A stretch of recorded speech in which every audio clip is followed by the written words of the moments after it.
ഇതുവരെ നമ്മൾ അന്വേഷിച്ചുകൊണ്ടിരുന്നത് അതിൻ്റെ വാചികങ്ങളെക്കുറിച്ചാണ്.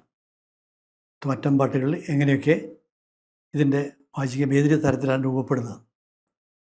ഇതിൻ്റെ ഒരു പശ്ചാത്തലം നേരത്തെ പറഞ്ഞ ആമുഖം ഉൾപ്പെടെ എല്ലാം കൂടി ചേർത്ത് ഈ അവതരണ സിദ്ധാന്തം എന്ന് പറയും, പെർഫോമൻസ് തിയറി, അതിൽ വെച്ചാൽ ഇത് പെർഫോമർ എന്നുള്ള ഭാഗത്ത് അവതാരകൻ എങ്ങനെയാണ് ഈ അവതാരകനെ സൃഷ്ടിക്കുന്നത്. ഈ അവതാരകന്മാർ, കരിങ്കാളിത്തറയുടെ അവതാരകന്മാർ തിറയാടുന്ന പെരുവണ്ണാനും കാവുകളിലെ കോമരങ്ങളും, ഈ രണ്ട് പേരുടെയും കാര്യമാണ് ഇതിൽ പ്രധാനമായിട്ടും നോക്കുന്നത്. ഈ കാവിലെ കോമരങ്ങളും തിറയാടുന്ന പെരുവണ്ണാനും തോറ്റം പാടുന്ന പെരുവണ്ണാക്കന്മാരും. 12 പെരുവണ്ണാക്കന്മാർ പാടി എന്നൊക്കെയാണ് തോറ്റത്ത് പറഞ്ഞത്. 2 പേരെങ്കിലും മിനിമം വേണമെന്നാണ് നിയമം. പോരാത്തതിന് ഈ തോറ്റം പാട്ട് അല്ലെങ്കിൽ കരിങ്കാളിത്തറ ഉണ്ടെന്ന് കേട്ടാൽ അറിയുന്ന ഏത് പെരുവണ്ണാനും അവിടെ വരാമെന്നാണ് അവകാശം. അവർക്കൊക്കെ എല്ലാ തരത്തിലുള്ള ഭക്ഷണവും കൊടുക്കണം. ഭക്ഷണം കൊടുത്തു വെച്ചാൽ സമൃദ്ധമായ ഭക്ഷണം കൊടുക്കണമെന്നാണ് നിയമം. സമൃദ്ധമായ ഭക്ഷണം കൊടുക്കുമ്പോൾ മൂത്ത പെരുവണ്ണാൻ അല്ലെങ്കിൽ നായകൻ വിളിച്ചു ചോദിക്കും, എല്ലാം ഇല്ലേ എന്ന്. ഉപ്പില്ലേ, മുളകില്ലേ, അങ്ങനെയുള്ള കരിഞ്ഞതും കക്കിയതൊന്നും ഇല്ലല്ലോ, രുചിയില്ലത് അല്ലേ എന്ന് പെരുവണ്ണാൻ നായകൻ വിളിച്ചു ചോദിക്കുമ്പോൾ ഓ ഉണ്ടേ എന്ന് ഊണ് കഴിക്കാനിരിക്കുന്നവർ പറയും, ഭക്ഷണം കഴിക്കാനിരിക്കുന്നവർ വിളിച്ചു പറയും. അത് ഈ തറയിൽ പങ്കെടുക്കുന്ന പെരുവണ്ണാന്മാർക്ക് മാത്രം അല്ലാതെ പങ്കെടുക്കാത്ത പെരുവണ്ണാന്മാർക്കും അവിടെ വരാം, ഭക്ഷണം കഴിക്കാം. ഇത് കേട്ട പെരുവണ്ണാന്, ഈ തറയുണ്ടെന്ന് കേട്ട പെരുവണ്ണാന് കേട്ടാൽ അങ്ങോട്ട് പോകാം എന്നാണ് നിയമം. അപ്പോൾ ഇത് വിളിച്ചു ചോദിക്കുന്ന ആൾ ഇതിലൊരു നായകനായിരിക്കും. അത് കഴിഞ്ഞിട്ട് ഈ പഴക്കൊല കൊണ്ടൊരു ആർപ്പ് വിളിച്ചിട്ട് പഴക്കൊല കൊടുക്കും. പഴക്കൊല അങ്ങനെ തട്ടിപ്പറിച്ച് തിന്നുന്നൊരു ഏർപ്പാട് ഭക്ഷണത്തിലുണ്ട്, ഭക്ഷണം കഴിഞ്ഞ ശേഷം അങ്ങനെ ഒരു ഏർപ്പാടുണ്ട്. അതും ഇതിൻ്റെ ഒരു ഭാഗമായിട്ട് തന്നെ കാണണം. ഒരു മൊത്തമായിട്ടൊരു സമൂഹം ഒന്നായിട്ട് ആഘോഷിക്കുന്നതാണ് കാണുന്നത്. പിന്നെ അപ്പോൾ പെരുവണ്ണാന്മാരും വെളിച്ചപ്പാടുമാരും ഇങ്ങനെ 2 പേരാണ് പ്രധാനമായിട്ടുള്ളത്. ഇപ്പോൾ തിറ ആരംഭിക്കുമ്പോൾ, തിറയുടെ വെള്ളാട്ട് തുടങ്ങുന്നതിന് മുമ്പ് തോറ്റം പാടുന്ന പെരുവണ്ണാൻ്റെ നായകൻ വിളിച്ചു ചോദിക്കും, തമ്പുരാക്കന്മാരെ തെയ്യത്തെ അനുസരിക്കട്ടെ, തമ്പുരാക്കന്മാരെ തെയ്യത്തെ അനുസരിക്കട്ടെ, തമ്പുരാക്കന്മാരെ തെയ്യത്തെ അനുസരിക്കട്ടെ എന്ന് 3 പ്രാവശ്യം വിളിച്ചു ചോദിക്കും. അതിന് മറുപടിയൊന്നുമില്ല, പക്ഷെ 3 പ്രാവശ്യം വിളിച്ചു ചോദിക്കും. പാടില്ല എന്ന് പറഞ്ഞാൽ നിവൃത്തിയില്ല, പക്ഷേ മറുപടി ഇല്ലെങ്കിൽ സമ്മതിച്ചു എന്നർത്ഥത്തിൽ. അവിടെ നിന്നാണ് വെള്ളാട്ടിൻ്റെ തോറ്റം തുടങ്ങുന്നത്, അല്ലെങ്കിൽ അനുസരിക്കുന്ന തോറ്റം തുടങ്ങുന്നത്. ഇപ്പോൾ ഇവിടെ പ്രധാനമായിട്ട് ഈ തിറ കെട്ടുന്ന ആളും വെളിച്ചപ്പാടും പാടുന്ന ആളും 3 ആളും. ഈ പാട്ടുകാരൻ ഉപയോഗിക്കുന്ന തുടി ചെറുതുടി എന്നാണ് അതിന് പറയുക. പെരുവണ്ണാന്മാർ 2 തരത്തിലുള്ള തുടികൾ ഉപയോഗിക്കാറുണ്ട് എന്ന് പറയും. ഇത് കടൽ വഴി വരുന്ന സമ്പ്രദായത്തിന് ചെറുതുടി എന്നും, മല വഴി വരുന്ന സമ്പ്രദായത്തിന് മലന്തുടി എന്നും, ഇങ്ങനെ 2 വിഭാഗത്തിലുള്ള തുടികളെക്കുറിച്ച് പെരുവണ്ണാന്മാർ പറയാറുണ്ട്. ഈ മല വഴി വരുന്ന തെയ്യങ്ങൾക്ക് തുടി കെട്ടിപ്പാടാൻ മലന്തുടിയാണ് പതിവ്. പോരാത്തതിന് വീണ്ടും ഈ കൊറ്റയെക്കുറിച്ച് പറയേണ്ടി വരും. കൊറ്റവയുടെ നൃത്തക്കാരൻ പെരുമാൻ എന്നൊരു പേര് പറഞ്ഞു കേൾക്കാം. കൊറ്റവയുടെ നൃത്തക്കാരന് പെരുമാൻ എന്ന്. അത് അങ്ങനെ ഒരു പറച്ചിൽ സംഘകാലത്ത് ഉണ്ടായിരുന്നു. ആ പെരുമാനാണോ പെരുമണ്ണാനായി മാറിയത് എന്ന് ആലോചിച്ച് നോക്കേണ്ടതാണ്. കാരണം തെയ്യം മയങ്ങിയ പെരുവണ്ണാന് മാത്രമേ കരിങ്കാളിത്തറയുടെ തിറ കെട്ടാൻ അവകാശമുള്ളൂ. വേഷം കെട്ടാൻ അവകാശമുള്ളൂ. തെയ്യം മയങ്ങി പെരുവണ്ണാനാവണം. തെയ്യം മയങ്ങുക എന്ന് വെച്ചാൽ ഈ ഏതെങ്കിലും സ്ഥലത്ത് തെയ്യം നടക്കുന്ന സ്ഥലത്ത് നല്ലപോലെ ഇതൊക്കെ പഠിച്ച് അവസാനം ഒരു തരത്തിൽ ഒരു ദേവൻ അല്ലെങ്കിൽ ദേവി ഇയാൾ ആവേശിച്ചു എന്ന ബോധ്യം ആളുകൾക്ക് തോന്നിക്കുന്ന തരത്തിൽ, അതായത് പൊസസ്ഡായി ഇയാൾ എന്ന് തോന്നിക്കുന്ന തരത്തിൽ എന്തെങ്കിലും ഒരു പ്രകടനമാണ്. അതോടുകൂടി അയാൾ തെയ്യം മയങ്ങിയ പെരുവണ്ണാനാവും. ഈ മഞ്ഞപ്പൊടിയൊക്കെ വാരിയിട്ടിട്ട് തെയ്യം മയങ്ങിയ പെരുവണ്ണാനാവും. പിന്നെ ചുവടുകളൊക്കെ പിന്നെ കാരണവന്മാർ പഠിപ്പിച്ചു കൊടുക്കുന്നതാണ്. തറവാട്ടിലെ കാരണവരായിരിക്കും. ആ പ്രത്യേക പ്രദേശത്തെ പെരുവണ്ണാമല പ്രദേശത്തെ കാരണവരായിരിക്കും കരിങ്കാളിയുടെ തറ കെട്ടേണ്ടത്. ഇനി അനുഷ്ഠാനത്തിൽ വരുന്ന മറ്റൊരാൾ നായർ വിഭാഗത്തിൽപ്പെട്ട, കിരിയത്തിൽ നായർ വിഭാഗത്തിൽപ്പെട്ട പുരുഷന്മാരായിരിക്കണം. അവർക്കും ഇതുപോലെ ഒരു നിയമമുണ്ട്. ഒരു കരിങ്കാളി ക്ഷേത്രത്തിലെ വെളിച്ചപ്പാടായിരിക്കണം അയാൾ. വെളിച്ചപ്പാടാവെന്ന് വെച്ചാൽ ഇതുപോലെ തന്നെ പൊട്ടൻ ചാടുക എന്നാണ് അതിൻ്റെ സാങ്കേതികമായിട്ടുള്ള പേര് പറയാറുള്ളത്. ഒരു കാവൽ കോമരം ഉണ്ടാവുകയാണ്. അയാൾക്ക് ഇത് ബോധ്യപ്പെട്ടു എന്ന ആളുകളെ ബോധിപ്പിക്കുന്നൊരു തരത്തിൽ എന്തെങ്കിലും ചെയ്യണം. ഈ ക്ഷേത്രത്തിൽ എന്തെങ്കിലും ചെയ്യണം. അങ്ങനെയുള്ളൊരു ഒരു കിരിയത്തിൽ നായർ വിഭാഗത്തിൽപ്പെട്ട ഒരാളായിരിക്കണം. ഈ തോറ്റത്തിൽ പറയുന്ന പുളിയക്കോട് നായരായിരുന്നു അത്രേ ആദ്യത്തെ വെളിച്ചപ്പാട്. വെളിച്ചപ്പാട് എന്നും കോമരം എന്നും രണ്ട് പേര് പറയാറുണ്ട്. എന്നുവെച്ചാൽ വെളിച്ചപ്പാട് എന്നുള്ളത് കോമരം ചെയ്യുന്ന ക്രിയയ്ക്കാണ് വെളിച്ചപ്പാടെന്ന് പറയാം. പക്ഷേ പിന്നീടത് ഈ കോമരം പോയിട്ട് വെളിച്ചപ്പാടെന്ന് പറഞ്ഞാൽ ചെയ്യുന്ന ക്രിയയും ആ ആളും ഒന്നാവുകയാണ് വെളിച്ചപ്പാടെന്ന്. സാധാരണ കോമരത്തിനെ ഈ പെരുവണ്ണാന്മാർ തമ്പുരാക്കന്മാർ എന്നാണ് പറയുക. കോമരത്തമ്പുരാക്കന്മാർ എന്നാണ് പറയാറുള്ളത്. അപ്പം ഇങ്ങനെ ഇവർ തമ്മിലുള്ള പൊരുത്തം വേണം ഈ തറയുന്ന സമയത്ത്. അപ്പം അത് മുമ്പ് ഈ കോമരം എങ്ങനെ ഉണ്ടാവുന്നു അതിനെക്കുറിച്ചൊന്ന് പറയാം. 41 ദിവസത്തെ വ്രതമെടുത്തിട്ട് കാവിൽ താമസിക്കണം. കാവിൽ നിന്ന് കിട്ടുന്ന നിവേദ്യ ചോറ് മാത്രമേ കഴിക്കാൻ പാടുള്ളൂ. അവിടെ 41 ദിവസം കഴിഞ്ഞ് സ്ഥലത്തെ അധികാരികളായിട്ടുള്ള ഈ ക്ഷേത്രത്തിൻ്റെ അധികാരികളായിട്ടുള്ള ആളുകളുണ്ടാവും. അതുപോലെ അതിൻ്റെ പുരോഹിതന്മാരുണ്ടാവും. അവരുടെയൊക്കെ നേതൃത്വത്തിൽ ഒരു പൂജയും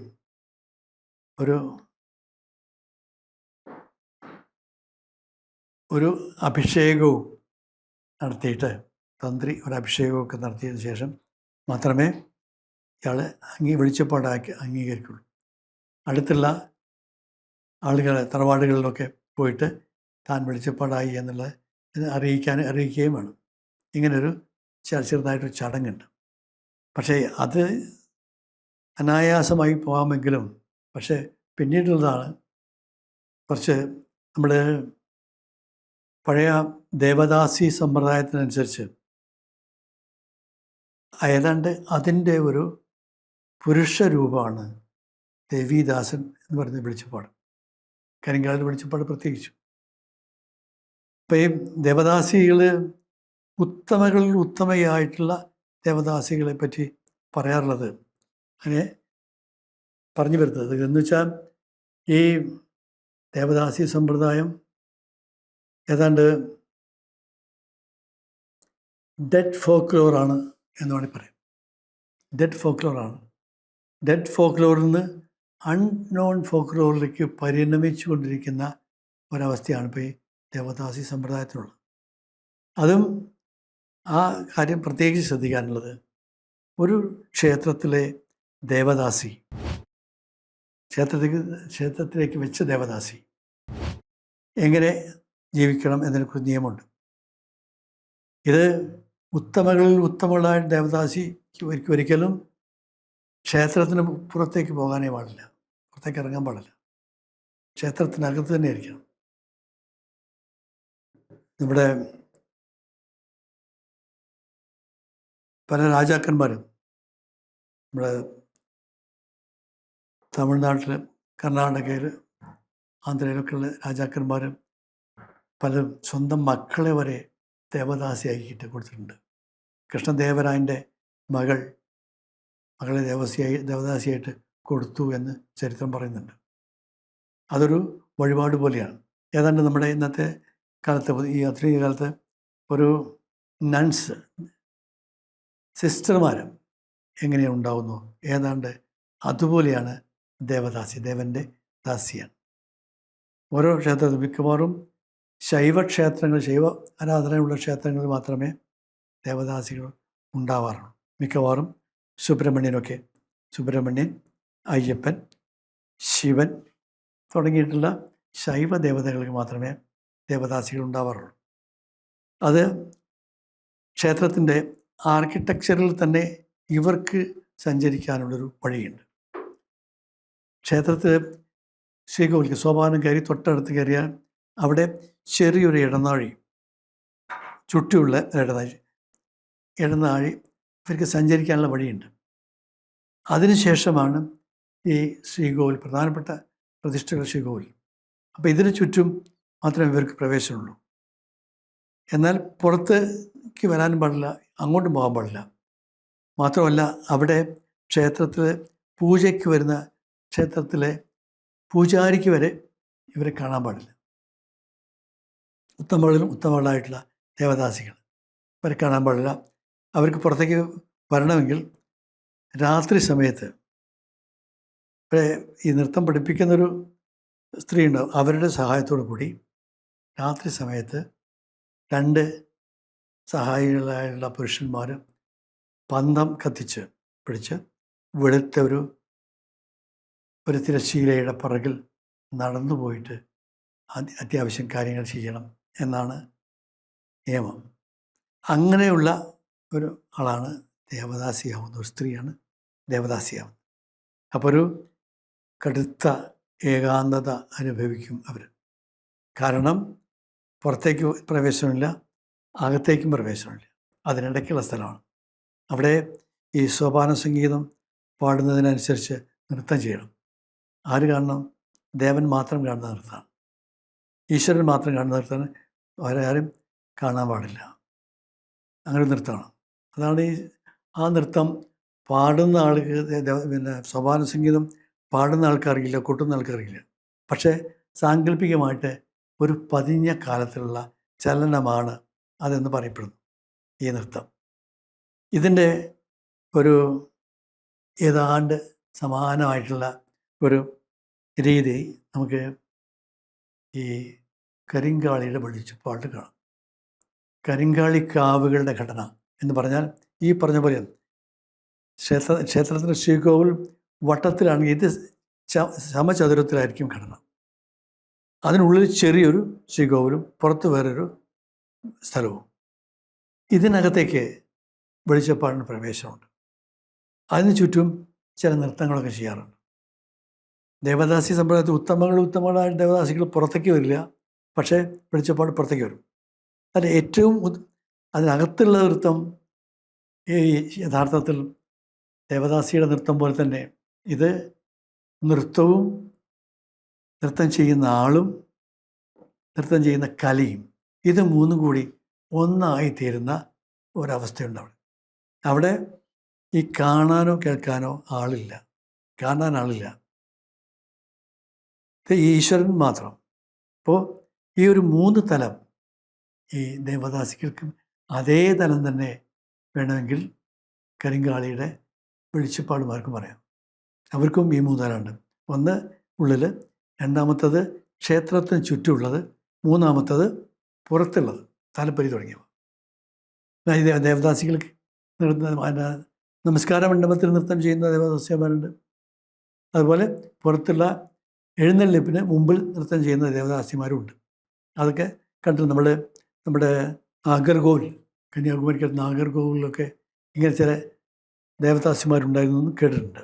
അത് തുടർന്ന് ഉണ്ടായില്ല. പതുക്കെ അത് ഒരു ഡെഡ് ആയിട്ട് അൺനോണിലേക്ക് പരിഗണിച്ചു കഴിയും. അപ്പം ഈ നൃത്തം, കേരളത്തിലാകെയുള്ള ഈ നൃത്തം ഈ വെളിച്ചപ്പാടിൻ്റെ ഈ ക്ഷേത്രത്തിനുള്ളിലുള്ള നൃത്തവും മോഹിനിയാട്ടം അതുപോലെയുള്ള പല കലാരൂപങ്ങളുടെയൊക്കെ അടിസ്ഥാനമായിട്ട് ഈ നൃത്തത്തെ കൂടി കണക്കാക്കേണ്ടതാണ്.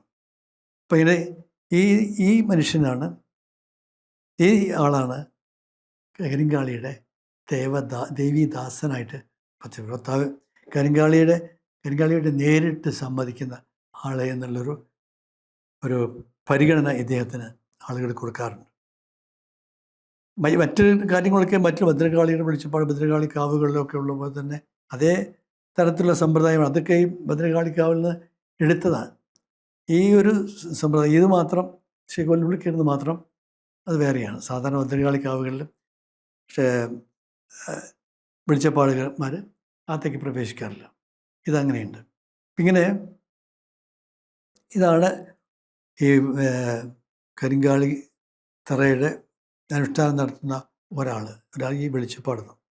ഇതുപോലെ 18 കാവിലും അതാത് കാവുകളുടെ വെളിച്ചപ്പാടുമാരുണ്ടാവും.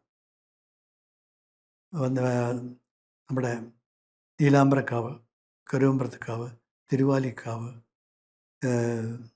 അതുപോലെ അടുത്ത കാലത്തുണ്ടായിരുന്ന കാവുകളാണ്. കാപ്പിൽക്കാവ്, ഇങ്ങനെ 4-5 കാവുകളിൽ ഇപ്പോഴും വെളിച്ചപ്പാടുമാരുണ്ട്. അതുപോലെ ഈ 18 കാവുകളിൽ പെടാത്ത ഒരു കാവുണ്ട്, എടപ്പറ്റ എന്ന് പറയുന്ന കാവ്, പഴയ വെള്ളവനാട് പ്രദേശത്തുള്ള അവിടെയും കരിങ്കാളിയുടെ വെളിച്ചപ്പാടുണ്ട്. അങ്ങനെ 4-5 കാവുകൾ കേരളനാടിന് പുറത്തും ഉണ്ട്. അപ്പോൾ ഈ കാവുകളിലൊക്കെ അതിന് അനുഷ്ഠാനത്തിൽ പ്രധാനപ്പെട്ട ഒന്ന് ഈ വെളിച്ചപ്പാടിൻ്റെ വിളക്ക്. കാവുകളിലെ അനുഷ്ഠാനം വിളക്കാണ്. വിളക്ക് എന്ന് പറയുമ്പോൾ ഈ പുറത്തേക്ക് ഇറങ്ങുന്ന വെളിച്ചപ്പാട്, ഉള്ളിലൊരു വെളിച്ചപ്പാട്, അത് കഴിഞ്ഞിട്ട് പുറത്തേക്ക് ഇറങ്ങുന്ന അതേ ആൾ തന്നെ ആദ്യത്തത് അയാൾക്കും ദേവതയ്ക്കും വേണ്ടിയിട്ടാണ് ആദ്യത്തെ വെളിച്ചപ്പാട്. രണ്ടാമത്തത് നാട്ടുകാർക്ക് എന്ന് വെച്ചാൽ തൊഴിലാൻ വരുന്ന ഭക്തർക്ക്. മൂന്നാമത്തത് ഇത് കാണാൻ വരുന്ന നാട്ടുകാർക്ക്. അങ്ങനെ 3 തരത്തിലുള്ളൊരു തലം വെളിച്ചപ്പാടിനുണ്ട്. അപ്പോൾ അവിടെ ആ സമയത്ത് എന്താണ് ഇതുകൊണ്ട് ഉദ്ദേശിക്കുന്നത്, ഈ വെളിച്ചപ്പാട് കൊണ്ട് ഉദ്ദേശിക്കുന്നതെന്ന് വെളിച്ചപ്പാടിൻ്റെ കൽപ്പനകളിലൂടെ തന്നെ പറയും. അത് പിന്നീട് പറയാം. അപ്പോൾ അതും ഇതിൻ്റെ ഭാഗമാണ്. നൃത്തം ചെയ്യുക, കൽപ്പനകളിൽ കൂടി പറയാം. അത് ഇതിൻ്റെ ഒരു ഭാഗമായിട്ട് കണക്കാക്കണം. പിന്നെ ഈ തറയ്ക്ക് വരുമ്പോൾ വെളിച്ചപ്പാടും തറയ്ക്ക് ഒരു പീഠം വയ്ക്കുക എന്നൊരു ചടങ്ങുണ്ട്. അത് തിറയാണെങ്കിലും ശരി, പാലും വെള്ളരിയാണെങ്കിലും ശരി. പാലും വെള്ളരി എന്നൊരു ചടങ്ങുണ്ട്. അതുപോലെ ചുറ്റുവിളക്കെന്ന് 3ാമത്തെ ചടങ്ങുണ്ട്. ഈ പാലും വെള്ളരിയും തിറയാണ് ഏറ്റവും അടുപ്പമുള്ളത്. എല്ലാ തിറയ്ക്കും ഓരോ പാലും വെള്ളരി വേണം. എത്ര കോമരങ്ങളുണ്ടോ അത്ര പാലും വെള്ളരി വേണം എന്നൊക്കെ നിയമമുണ്ട്. മറ്റത് ഒരു പാലും വെള്ളരി എന്ന് പറയുന്നത് അതിൻ്റെ ജോഗ്രഫിക്കലായിട്ടുള്ള ഭൂമിശാസ്ത്രപരമായിട്ടുള്ള ചില ഏരിയകളുണ്ട്. ആ ഭാഗത്ത് ഇപ്പോൾ കാപ്പിൽ കരിങ്കാളി കാവിൻ്റെ തട്ടകത്തിലുള്ള ആളുകളുടെ വീടുകളിൽ എവിടെയെങ്കിലും പാലും വെള്ളരി ഉണ്ടെങ്കിൽ അതിന് പീഠം വയ്ക്കുന്നത് കരിങ്കാളി കാവിലെ കോമരമാണ്. അതുപോലെ തൊട്ടടുത്ത് നീലാംബരക്കാവ്, ഏതാണ്ട് കരിങ്കാവിൽ നിന്നൊരു 3-4 കിലോമീറ്റർ ദൂരമേ ഉള്ളൂ. അവിടെ ആ കരിങ്കാളികാവിൻ്റെ തട്ടകത്തിൽ വരുന്ന നീലാംബരക്കാവിൽ തട്ടകത്തിൽ വരുന്ന ആളുകളുടെ അവിടെ പാലും വെള്ളരി നീലാംബര കാവിലെ വെളിച്ചപ്പാട് ആണ് പീഠം വയ്ക്കുക. അതുപോലെ പിന്നെ പാലക്കോട്, അതുപോലെ മറ്റുള്ള 18 കാവുകൾ അതാത് സ്ഥലത്തെ ആളുകളാണ് പീഠം വയ്ക്കുക. അത് ജോഗ്രഫിക്കലാണ് അതിൻ്റെ കാര്യം എന്നുള്ളത് പ്രധാനമായും ശ്രദ്ധിക്കണം. എന്നുവെച്ചാൽ അടുത്ത കാലത്ത് അങ്ങനെ ഒരു ചെറിയൊരു വിവാദം ഉണ്ടായി. ഒരു പ്രത്യേക സ്ഥലത്ത് തറവാട് കുടുംബം നീലാംബരക്കാവിൻ്റെ തട്ടകത്തിലാണ് വരുന്നത്. പക്ഷേ ഇപ്പോഴിവർ താമസിക്കുന്നത് കാപ്പക്കാവിൻ്റെ തട്ടകത്തിലാണ്, അല്ലെങ്കിൽ തിരുവാലിക്കാവിൻ്റെ അതുപോലെ തട്ടത്ത് താമസിക്കുന്നത്. അപ്പോൾ ആര് പീഠം വെക്കണം എന്നൊരു വിവാദം ഉണ്ടായി. അതിൻ്റെ പേരിൽ ശാരീരികമായിട്ട് തന്നെ ലഹള ഉണ്ടായി എന്നാണ് പറഞ്ഞു കേട്ടിട്ടുള്ളത്. അങ്ങനെ ഒരു സംഭവം ഉണ്ടായിട്ടുണ്ട്. അപ്പോൾ തീരുമാനിച്ചത് ജോഗ്രഫിക്കലാണ് അതിന് കാര്യം, ഭൂമിശാസ്ത്രപരമായിട്ടുള്ള അതിർത്തികളാണ്. ഇപ്പോൾ ഓരോ കാവിനും ഓരോ അതിർത്തിയുണ്ട്. ഇപ്പോൾ വണ്ടൂർ ശിവക്ഷേത്രത്തിൻ്റെ തെക്കോട്ട് വടപുറം പുഴ വരെയുള്ള സ്ഥലം കാപ്പിൽ കാവിൻ്റെ തട്ടകത്തിലാണ്. അതിപ്പുറത്തേക്ക് തെക്കേ വാതിൽമാടം, വണ്ടൂർ അമ്പലത്തിൻ്റെ തെക്കേ വാതിൽമാടം നിന്ന് തെക്കോട്ട് പോയാൽ അത് മിക്കവാറും നീലാംബരക്കാവിൻ്റെ തട്ടകത്തിലായിരിക്കും. പടിഞ്ഞാട്ട് പോയാൽ അത് തിരുവാലിക്കാവിൻ്റെ തട്ടകത്തിലായിരിക്കും. അങ്ങനെ ഓരോ അതിർത്തിയൊക്കെ വാക്കുകൊണ്ട് നിശ്ചയിക്കപ്പെട്ടിട്ടുണ്ട്. അതാത് കോമരങ്ങൾക്ക് അറിയാതെ ആ സ്ഥലത്തുള്ള ആളുകളെയൊക്കെ അവർ പോയി കാണാറുണ്ട്. ഇതാണ് ഈ കോമരത്തിൻ്റെ ഈ അധികാര വ്യവസ്ഥ. കോമരത്തിന് അതാത് സ്ഥലത്ത് ക്ഷേത്രങ്ങളിൽ വീടുകളിൽ എന്തെങ്കിലും ഉണ്ടെങ്കിൽ ഈ കോമരത്തിൻ്റെ ഇയാളുടെ ഉത്തരവാദിത്തമാണ്. ഇപ്പം അല്ലെങ്കിൽ അവിടെ താമസിക്കുന്ന ആളുകളുടെ ഉത്തരവാദിത്തമാണ്. കാപ്പിൽ കോമരം കാപ്പിലൊരു താല്പര്യം ഉണ്ടെങ്കിൽ അതിന് പരിസരത്തിലുള്ള ആളുകൾ അത് അതാത് ദിവസത്തിൽ ചെന്ന് കാര്യങ്ങൾ നടത്തിക്കൊണ്ട് ഇവിടെയുള്ള ആളുകളുടെ ഉത്തരവാദിത്തമാണ്. അത് പ്രബലന്മാരല്ലാത്തവരും എല്ലാവർക്കും ബാധകമാണ്. അതുപോലെ തന്നെ മറ്റുള്ള കാവുകളിലും സ്ഥിതി അത് തന്നെ. കാവിൽ ഒരു തട്ടം, നേരത്തെ പറഞ്ഞ അധികാര വ്യവസ്ഥയുടെ ഒരു ഭാഗമായിട്ട് ഇത് വരും. കഴിഞ്ഞ കുറച്ച് ആദ്യത്തെ രണ്ടാമത്തെയോ ഇതിൽ പറഞ്ഞിട്ട് ഈ അധികാര വ്യവസ്ഥയെക്കുറിച്ച് അതുമായിട്ട് ഇതിന് ബന്ധപ്പെടുത്താൻ കഴിയും. അപ്പോൾ ഈ ദേവതയുടെ തട്ടകത്തിലുള്ള ആളുകൾ ഈ ഓരോ വെളിച്ചപ്പാടിനും ഓരോ സ്ഥലം, ഓരോ ജോഗ്രഫിക്കൽ ഏരിയ ഉണ്ടെന്നാണ്. ആ പീഠം വയ്ക്കുന്ന സമയത്ത് ഇത് 4 കുലപർവ്വതങ്ങളുടെ മുകളിലാണ് ഇതിൻ്റെ 4 കാലും എന്ന് വിചാരിച്ചിട്ട് വേണം പീഠം വയ്ക്കാൻ. പീഠം വയ്ക്കുമ്പോൾ എടുത്തിട്ട് 4 കാലിലെ പീഠം എടുത്ത് ഈ ഒരു സാങ്കല്പികമായ വൃത്തത്തിൽ നടുക്കാണ് ഇത് വയ്ക്കുക. അത് വെച്ചിട്ട് ഈ അവിടെ കൂടിയിട്ടുള്ള എല്ലാ കോമരന്മാരുടെ വാളുകളും അതിൻ്റെ മുമ്പിൽ വെക്കണം. അതിന് ഇതിപ്പീഠത്തിൻ്റെ മുകളിൽ വെക്കണം. എന്ന് വെച്ചാൽ പള്ളിവാളോ നാന്തകോ വ്യത്യാസമൊന്നുമില്ല, അതൊക്കെ അതിൽ വെക്കണം. ആദ്യം വയ്ക്കുന്നത് അതാത് സ്ഥലത്തെ കുമരത്തിൻ്റെ വാളാണ്. പിന്നെ അതിനുശേഷം സാധാരണത്തിനൊക്കെയുള്ള പൂജയാണ്. ശരിക്ക് ബ്രാഹ്മണ പൂജ പോലെയുള്ളൊരു പൂജയാണ്. പൂജ തുറക്കുക, പൂജ അടയ്ക്കുക, അങ്ങനെയൊക്കെയുള്ള ചില സാങ്കേതികമായിട്ടുള്ള ചില കാര്യങ്ങളുണ്ട്. പലപ്പോഴും ഇതിന് വാദ്യങ്ങളിൽ പാലുമ്പള്ളിക്ക് ആണെങ്കിൽ ചെണ്ടയൊന്നും അങ്ങനെ ഉപയോഗിക്കാറില്ല. ചെണ്ട തുടങ്ങിയില്ല, തുടിയൊന്നും ഉപയോഗിക്കില്ല. അതിന് ഈ കൊട്ടുക എന്ന് അവർ പറയുന്നത് ഇവരുടെ കാലിലെ ചിലമ്പിൻ്റെ താളത്തിന് തന്നെയാണ് കൊട്ടുക എന്ന് പറയുന്നത്. ആ താളത്തിലാണ് ഇപ്പോൾ ഈ ധൂപദീപമൊക്കെ കാണിക്കുമ്പോൾ ഓരോ സമയത്തും അതിന് ചുവട് വെച്ചിട്ടാണ് കാണിക്കുന്നത്. ധൂപത്തിൻ്റെ വലിയ നീളത്തിന് പാത്രം വെച്ചിട്ട് ഇതിനെ പീഠത്തിൽ വെച്ച് വാളിനെ ഒഴിയുക, അങ്ങനെയൊക്കെ ചെയ്യും. പിന്നെ അതിനുശേഷം പടിഞ്ഞാട്ട് തിരിഞ്ഞിരിക്കുന്ന വെളിച്ചപ്പാട് പീഠം വയ്ക്കുമ്പോൾ അതിൻ്റെ കിഴക്ക് വശത്ത് ആണ് കരിങ്കാളിക്കുകൾ. പിന്നെ വടക്ക് വശത്ത് ചുറ്റിയിട്ട് വടക്ക് വശത്ത് വരുമ്പോൾ അത് ഭദ്രകാളിക്കുകളാണ്. ഒരേ സമയത്ത് തന്നെ കരിങ്കാളിക്കും ഭദ്രകാളിക്കും പൂജ നടത്താറുണ്ട് പാലും വെള്ളരിയിൽ. വെളിച്ചപ്പാടിൻ്റെ ഒരു കൽപ്പനയിൽ പാലും വെള്ളരിയെക്കുറിച്ച് പറയാറുണ്ട്.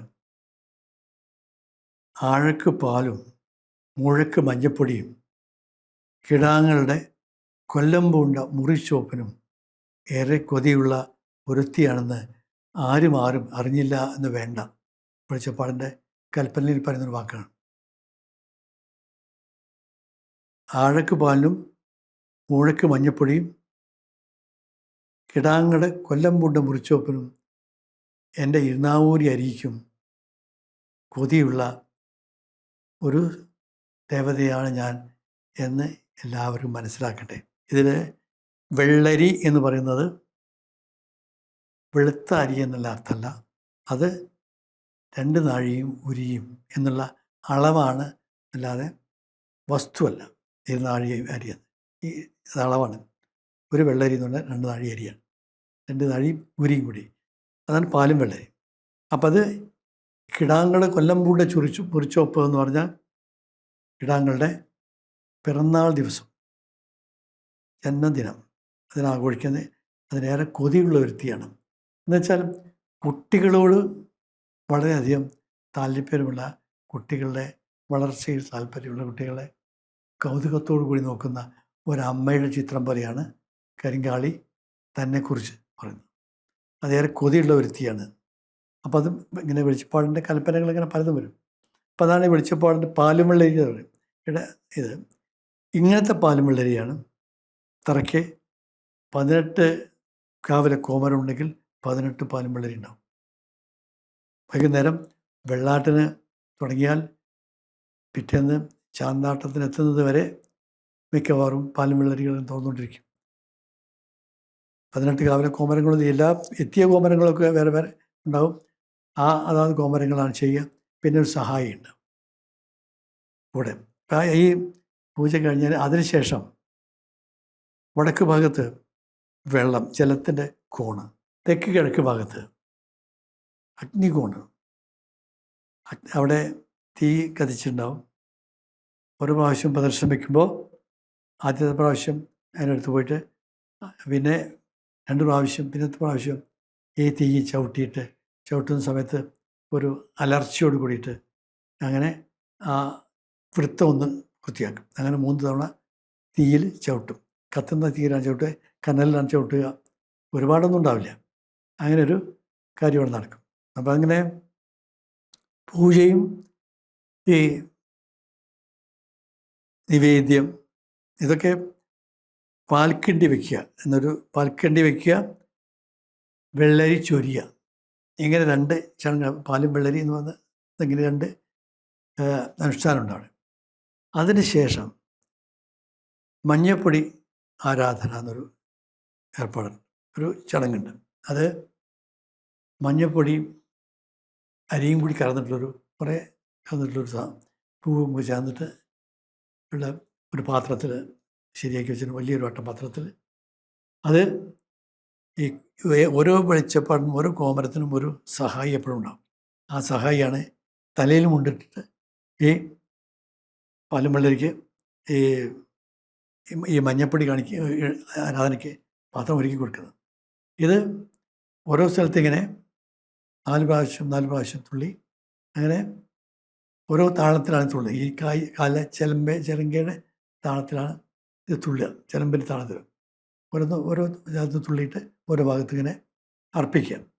മഞ്ഞൾപ്പൂവും കൂടിയിട്ട് ഏതാണ്ട് അർപ്പിച്ച് കഴിയുമ്പോൾ പരിസരത്തുള്ളവർക്കൊക്കെ ചെറിയൊരു മഞ്ഞപ്പൊടിയുടെ ഒക്കെ ഒരു ഗന്ധം അനുഭവപ്പെടും. അങ്ങനെ കുറച്ച് ആ മഞ്ഞപ്പൊടി ആരാധന കഴിയുന്നതോടുകൂടി അവരം മുഴുവൻ ശുദ്ധമാവും എന്നാണ് വിശ്വാസം. മഞ്ഞപ്പൊടി ആരാധനയ്ക്ക് ശേഷം പിന്നെ വടക്ക് ഭാഗത്ത് ഒരുക്കി വെച്ചിട്ടുള്ള കുരുതിയുണ്ട്. കുരുതി എന്ന് പറയുമ്പോൾ കുരുതി എന്നൊക്കെയാണ് പറയുന്നത്. മഞ്ഞളും 100 കൂടി ചേർത്തിട്ടുള്ള രക്തത്തിൻ്റെ ആകൃതിയിലുള്ളതാണ്.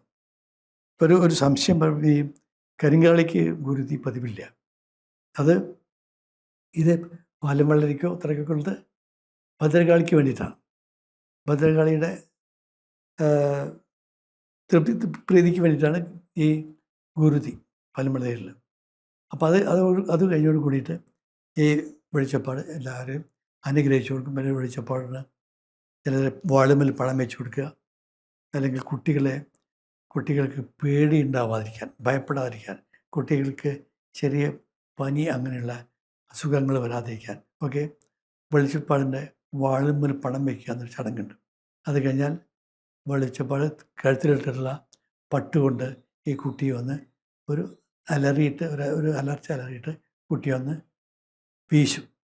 അങ്ങനെ കുട്ടി രോഗത്തിൽ നിന്ന് മുക്തനാവുമെന്നുള്ളൊരു വിശ്വാസമുണ്ട്.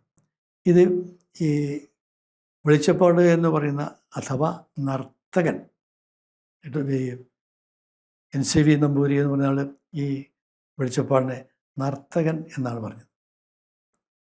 നൃത്തക്കാരനാണ്. ഇത് ഗ്രീക്ക് നാടകങ്ങളിലൊക്കെയുള്ള, ഗ്രീക്ക് വിശ്വാസത്തിലൊക്കെയുള്ള സ്വയം പീഡിപ്പിക്കുന്ന നർത്തകന്മാരുണ്ട്, അഗ്നി നർത്തകന്മാർ അങ്ങനെയൊക്കെയുള്ള. ഇപ്പോൾ അതുപോലെ നർത്തകികളും തന്നെ വളരെ പ്രസിദ്ധമായിട്ടുള്ള നടിയായിട്ടുള്ള ഇസഡോറ ഡങ്കൻ അവരുടെ ഫ്ലെയിം ഡാൻസ് ഇതൊക്കെ വളരെ ഗംഭീരമാണ്.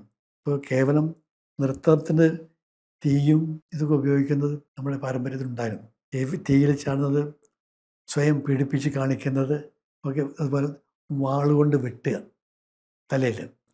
വാളുകൊണ്ട് വെട്ടുന്നത് അതിന് ഒരു നിയമമുണ്ട്. വാളുകൊണ്ട് വെട്ടുമ്പോഴും ഈ കിഴക്ക് ഭാഗത്ത് തുടങ്ങി ചുറ്റി വരണം, വടക്ക് ഭാഗത്ത് വടക്ക് ഭാഗത്ത് ചുറ്റി വരണം. ഈ രക്തം കരിങ്കാളിക്കുള്ളതല്ല, ഭദ്രകാളിക്കുള്ളതാണെന്നാണ് ആദ്യം വിശ്വസിച്ചിരുന്നത്. അതായത് ഭദ്രകാളിയുടെ അവിടെ നിന്നാണ് തുടങ്ങുന്നത് വെട്ടുന്നത്. അത് അതിൻ്റെ ഒരു വ്യവസ്ഥ ചവിട്ടുമ്പോൾ താളം ചവിട്ടിയിട്ട് വേണം വെട്ടാൻ. പൊസസ്സറായിട്ട് അകപ്പോടെ വടം വെച്ച് ചാടുക അങ്ങനെയൊന്നും ചെയ്യാറില്ല. താളം വെച്ച് പതുക്കെ നൃത്ത രൂപത്തിൽ തന്നെയാണ് വെട്ടുന്നത്. ശരീരത്തിൽ ഇങ്ങനെ കോരി കോരി കോരി രക്തം ഉണ്ടാക്കി ആ രക്തം ഒലിപ്പിച്ച് അപ്പോഴിങ്ങനെ കോരി കുറച്ച് പേർക്ക് നടക്കുന്ന ഓരോ സ്ഥലത്തും പോയി വെട്ടി വെളിച്ചപ്പെട്ട് ഇതിങ്ങനെ ആളുകളിൽ ഭക്തിയും ഭയവും ജനിപ്പിച്ചുകൊണ്ട് ഈ വെളിച്ചപ്പാടങ്ങനെ പാടുകയാണ്. അതാണ് ഈ കരിങ്കാളിയുടെ തറയിലുള്ള വെളിച്ചപ്പാട്ടിനും വ്യത്യാസമൊന്നുമില്ല. പിന്നെ വ്യത്യാസം എന്ന് വെച്ചാൽ ഇതെല്ലാം കഴിഞ്ഞതിന് ശേഷം വെളിച്ചപ്പാട് എത്ര ആളുണ്ടെങ്കിൽ അത്ര ആളുകൾ ഈ തറ നടക്കുന്ന അല്ലെങ്കിൽ പീഠം വെച്ചതിൻ്റെ തെക്ക് വശത്തു കൂടി ഇവർ ഇങ്ങനെ നടക്കും. തെക്കുന്ന് പടിഞ്ഞാട്ടുനിന്ന് കിഴക്കോട്ട് ഇങ്ങനെ നടന്ന് വരും, കിഴക്കുന്ന് പടിഞ്ഞാട്ടും ഇങ്ങനെ നടന്ന് വരും. അങ്ങനെ അങ്ങോട്ടും ഇങ്ങോട്ടും ഇങ്ങനെ നടന്നു പോകും. വാളും ചെലമ്പൊക്കെ ആയിട്ട് ഇങ്ങനെ നടന്നു പോകും. ഈ സമയത്ത് അവിടെ അപ്പുറത്ത് അറയ്ക്കുള്ളിൽ തിറ ഒരുങ്ങുകയായിരിക്കും. രണ്ട് അഭിപ്രായമുണ്ട്. തിറയുടെ തല, തിറ കിട്ടുന്ന ആളുടെ തല പടിഞ്ഞാട്ട് തിരിച്ച് മുഖം കിഴക്കോട്ടാണ് വെച്ചിട്ടാണ് തറ അണിയ എന്നാണ് ഒരു വിശ്വാസം, ഒരു സമ്പ്രദായം. മറ്റു ചില സ്ഥലത്ത് കിഴക്കോട്ട് തല വെച്ച് പടിഞ്ഞാട്ട് മുഖമായിട്ടാണ്. മുഖം കിഴക്കോട്ടാണ് എന്നാണ് ചില ആളുകൾ, ഓരോരുത്തർ തരത്തിനനുസരിക്കും. എന്നിട്ട് ഇങ്ങനെയാണ് വേഷം കെട്ടേണ്ടത് എന്ന് പറഞ്ഞിട്ടുണ്ടാവും. അതായത് നമ്മുടെ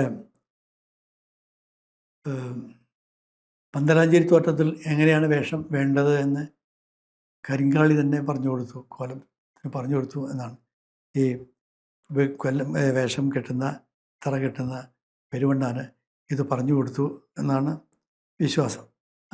ആ രൂപത്തിലാണ് കരിങ്കാളിയുടെ തറ ഇപ്പോഴും കെട്ടിയാടുന്നതെന്നാണ് പറയുക. അപ്പോൾ ഏതാണ്ട് ആ രൂപത്തിൽ ആ തറ വരികയാണ്. തറ വേഷം കെട്ടിയിട്ട് മുമ്പിൽ നിന്ന് പിറകോട്ട് വരാം.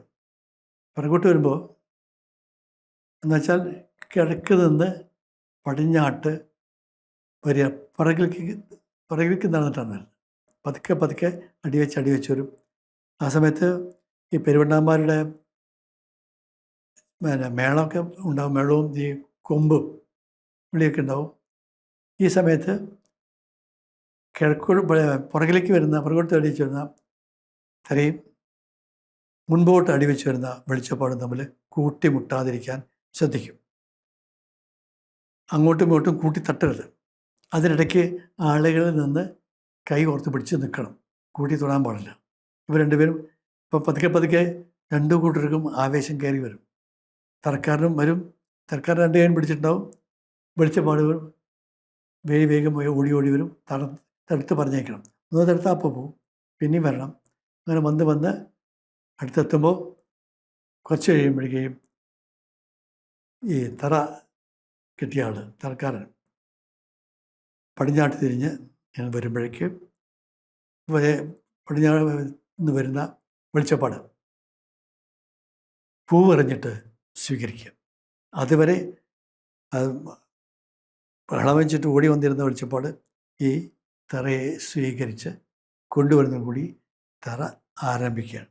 പിന്നെയാണ് തറ അരങ്ങത്തേക്ക് അല്ലെങ്കിൽ അരങ്ങിലേക്ക് എത്തുന്നത്. ഇതാണ് കരിങ്കാളി തറയുടെ തുടക്കം.